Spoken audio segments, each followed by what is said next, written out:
the next best predictor of lifetime success is conscientiousness. Well, so, and of the two aspects of conscientiousness, say orderliness and industriousness, the better predictor is industriousness. So the question is, well, what can you do about your industriousness? And the answer to that is, well, that's kind of rough too, because there's a strong genetic component. But you can work on micro habits with regards to your conscientiousness. And I think the best micro habits, this is partly to do with this future authoring program processes, I think the best thing you can do with regards to your conscientiousness is to set up some aims for yourself, goals that you actually value. And the future authoring program helps people do that. And basically, it does a situational analysis of, it helps you do a situational analysis of your life more than a psychological analysis, I would say. And so the questions are something like, well, all right, you're going to have to put some effort into your life. And you need to be motivated to do that. And so what are the potential sources of motivation? Well, you could think about them in the big five manner. You know, if you're extroverted, you want friends. If you're agreeable, you want an intimate relationship. If you're disagreeable, you want to win competitions. If you're open, you want to engage in creative activity. If you're high in neuroticism, you want security. Okay, so those are all sources of potential motivation that you could draw on, that you could tailor to your own, your own personality. But then there are dimensions that you want to consider your life across. And so we ask people about, well, if you could have your life the way you wanted it in 3 to 5 years, if you were taking care of yourself properly, what would you want from your friendships? What would you want from your intimate relationship? How would you like to structure your family? What do you want for your career? Well, how are you going to use your time outside of your job?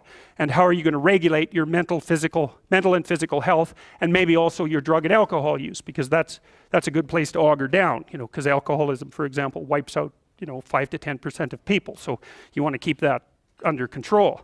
And then so maybe you develop a vision of what you would like your life to be, and that associates the goal. Well, once the goal is established, and then you break down the goal into micro processes that you can implement, the micro processes become rewarding in proportion, in relation to their causal association with the goal, and that tangles in your incentive reward system. We talked about the dopaminergic incentive reward system, and that's the thing that keeps you moving forward.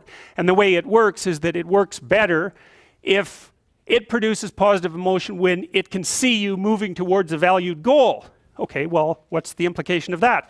Better have a valued goal, because otherwise you can't get any positive motivation working out. And so the more valuable the goal, in principle, the more the micro processes associated with that goal start to take on a positive charge.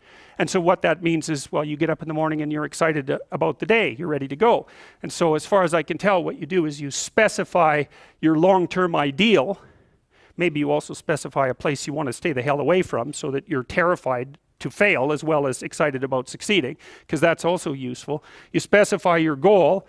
You do that in some sense as a unique individual. You want to specify goals that make you say, oh, if that could happen as a consequence of my efforts, it would clearly be worthwhile. Because the question always is, why do something? Because doing nothing is easy. You just sit there and you don't do anything. That's real easy. The question is, why would you ever do anything? And the answer to that has to be because you've determined by some means that it's worthwhile.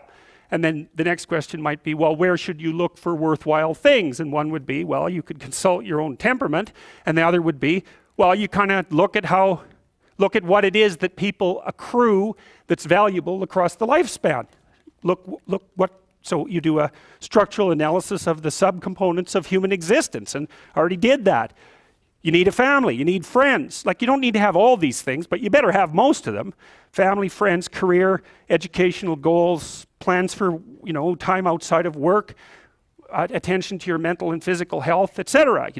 That's what life is about. And if you don't have any of those things, well, then all you've got left is misery and suffering. So that's a bad deal for you. So once you set up that goal structure, let's say, and that's really in many ways that's what you should be doing at university. That's exactly what you should be doing, is trying to figure out who it is that you're trying to be, right? And you aim at that, and then you use everything you learn as a means of building that person that you want to be. And I really mean want to be. I don't mean should be, even those things are going to overlap. And it's important to distinguish between those because that's partly, and this is back down to the micro-routine analysis. So if I was saying, well, you're going to try to make yourself more industrious. Okay, number one, specify your damn goals, because how are you going to hit something if you don't know what it is? That isn't going to happen. And often people won't specify their goals too because they don't like to specify conditions for failure. So if you keep yourself all vague and foggy, which is real easy because that's just a matter of not doing as well, then you don't know when you fail. And people might say, well, I really don't want to know when I fail because that's painful. So I'll keep myself blind about when I fail. That's fine, except you'll fail all the time then. You just won't know it until you've failed so badly that you're done. And that can easily happen by the time you're 40. So I would recommend that you don't let that happen. So that's willful blindness, right? You could have known, but you chose not to. Okay, so once you get your goal structure set up, you think, okay, if I could have this life, it looks like that might be worth living, despite the fact that it's going to be, you know, anxiety provoking and threatening, and there's going to be some suffering and loss involved and all of that. Obviously, the goal is to have a vision for your life such that all things considered, that justifies your effort. Okay, so then what do? Well, then you turn down to the micro routines. It's like, okay, well, this is what I'm aiming for. How does that instantiate itself day to day, week to week, month to month?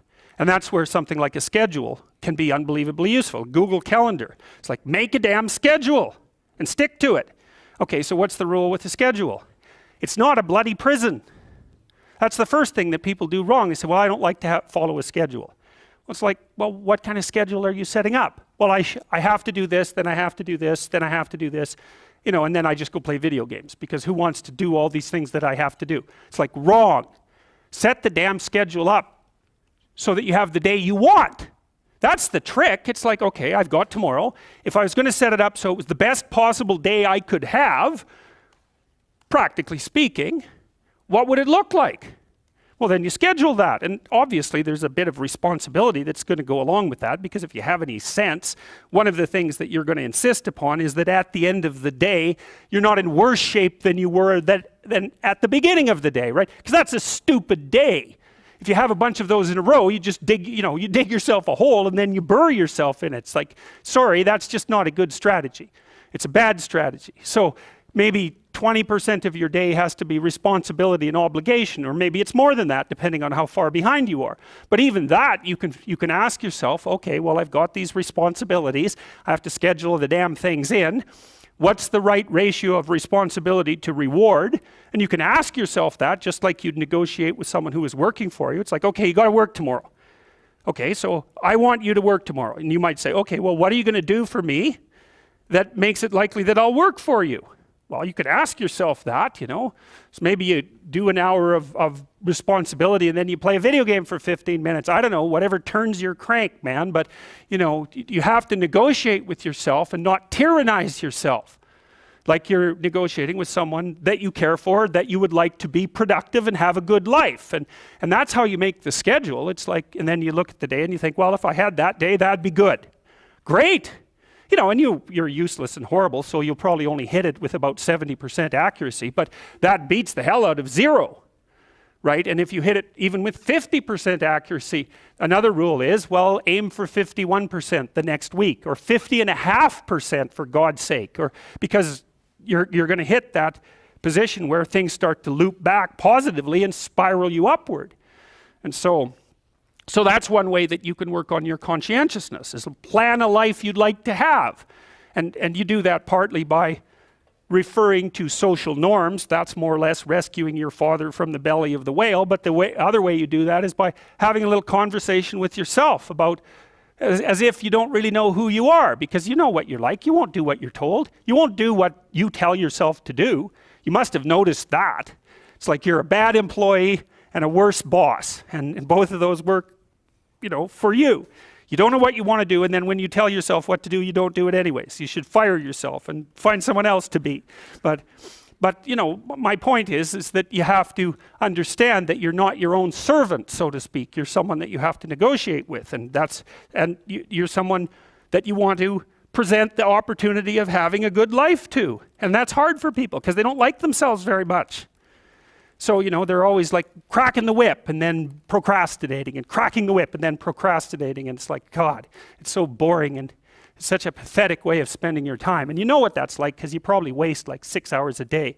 And I think we did an economic calculation about that a while back, right? Your time's probably worth $50 an hour, something like that. I mean, you're not getting paid that now, but you're young, and so this is investment time, and what you do now is going to multiply its effects in the future. So let's say it's $50 an hour, which is perfectly reasonable. So if you waste 6 hours a day, and you are, then you're wasting about $2,000 a week or about $100,000 a year. So like, go ahead, but that's what it's costing you every hour. And you need to know what your damn time is worth. So let's say it's not $50, it's 30, whatever. Maybe it's 100, it's somewhere in that range. One of the things you should be asking yourself is, when you spend an hour, was that, well, would have I paid someone $50 to have had that hour? And if the answer is no, it's like, well, maybe you should do something else with your time. And it depends on whether or not you think that your time's worthwhile. But the funny thing about not assuming that is if you assume your time isn't worthwhile, what happens is you don't just sit around sort of randomly in a state of responsibilityless bliss. What you do is you suffer existentially. And so that seems like a stupid solution.